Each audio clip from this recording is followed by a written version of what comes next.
Location of all of the wrecked vehicles in Test Drive Unlimited Solar Crown. In today's video, I'm going to show you all 28 wrecked car locations that you need to find to complete your Volkswagen Beetle Buggy and Mercedes 300 SL. We're going to start with the Volkswagen and go through in the order that I found the vehicles, as well as showing you their location on the map, before doing the same with the Mercedes. And then once we've got both of them, I'm going to briefly show you the colour combinations and interiors available over in the upgrade shop.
Well done! Your new car is waiting for you in the garage. Congratulations from me and on behalf of the Solar Crown. You should be proud of such an achievement. And don't forget, there's one more. Your persistence and powers of deduction have been fascinating to follow. Will you be starting your search for the second car? I will help you, of course.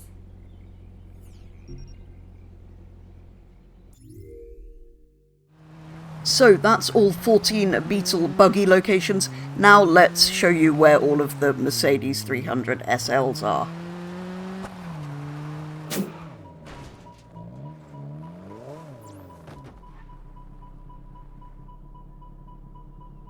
Congratulations! You have found your first wreck. First wreck vehicle found. Now view the rebuild progress in the garage. You also have more information on your map. There are car wrecks in every district. Do you think you can find them all? I'm curious to see how you get on.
So there we go, those are all of the locations for both the Volkswagen Beetle Buggy and the Mercedes 300 SL, so let's head on into the upgrade shop. I haven't actually visited this one. There's monies here, which is very excellent. There's also somebody else modifying a car, which is very unusual. As you can see, I've already gone and resprayed it in yellow, but there are actually a few options. There's nothing in appearance, as seems to be the case with every car so far. In liveries though, if we go on to paint and finish and look at the manufacturer colours, there is the standard pastel white, which is how the car is given once you've found them all. Then there's a sort of orange colour, a dark blue, a yellow, a grey and a red. And if you go over to cosmetic parts, there are a few options for wheels. For example, we can change the white to black wheels, or go with black and aluminium or full-on chrome ones, as well as all of the aftermarket wheels that are also available. I've stuck with the white because I actually quite like it against the yellow, and because it matches the interior option that I've gone for with the white dash and the white seat bases. There is also one that's just plain black, with an orange dash, white dash with black seat bases, red dash, black with brown seats, and red with wood texture bits on the dashboard. I think, though, the white interior with the white wheels against the yellow paintwork works rather well. Neither of these cars are exactly fast though. The Beetle, for example, is slow. It only has 79 horsepower, so that kind of makes sense. The standard Beetle, for reference, has 51, I think, so it's up on power quite substantially on that, but it's still struggling to climb this hill somewhat. The fact it's quite so slow is probably just because I haven't upgraded it, but there are options you could put on it to make it more powerful. But at the moment, with this amount of power, it is actually amazing fun to chuck about on these dirt roads. You can just go flat out everywhere. It's fantastic. And with the 300 SL, as you can see, I've left it in the classic Mercedes silver, but you may be able to glimpse what I've done to the interior. There are in fact a few colours. There's, well, silver, beige, which I think is actually supposed to be a more creamy colour. There's a rather nice pale blue that I do quite like, a red, and a black.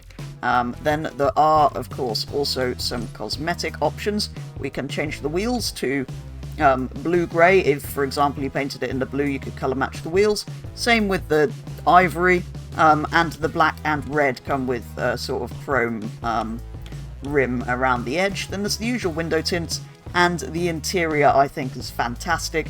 As you can see, I've done it in the blue checky. I was tempted to do it in red to match my SLS, which is also silver exterior, but I couldn't turn down the opportunity for the sort of tartan checky seats. There is also black leather, green leather, red leather, tan leather, which are all rather nice, and the sort of checky pattern plaid cloth seats you can have in green and beige and red and green. I was tempted to do this to sort of semi-match the SLS with the red, but yeah, I'm not quite sure about the red and green, so I've gone for this, which is actually my favourite of the interiors, and I think against the silver that looks rather impressive. The 300 SL sounds amazing. Of course, being from the 50s though, it's, yeah, also pretty slow. It's even cooler driving it from interior view, look, with the view of our seats. And the white steering wheel's kind of cool. These actually fold upwards so you can get in and out of the car. They sort of fold so that they're horizontal. And that is going to do it for today's video here on Test Drive Unlimited Solar Crown, showing you all 28 wrecked locations, all 14 for the Beetle Buggy, and all 14 for the 300 SL. As you can see, I've now paired them up with, well, some other similar cars. I've gone and bought the standard Beetle to put alongside the off-road one, and I've, of course, got the SLS from the gold edition of the game. That, though, is going to be all for today's video. As ever, do let me know your thoughts on Test Drive Unlimited Solar Crown, but that is going to be all, so thank you very much for watching, and I will be back with the next one very soon.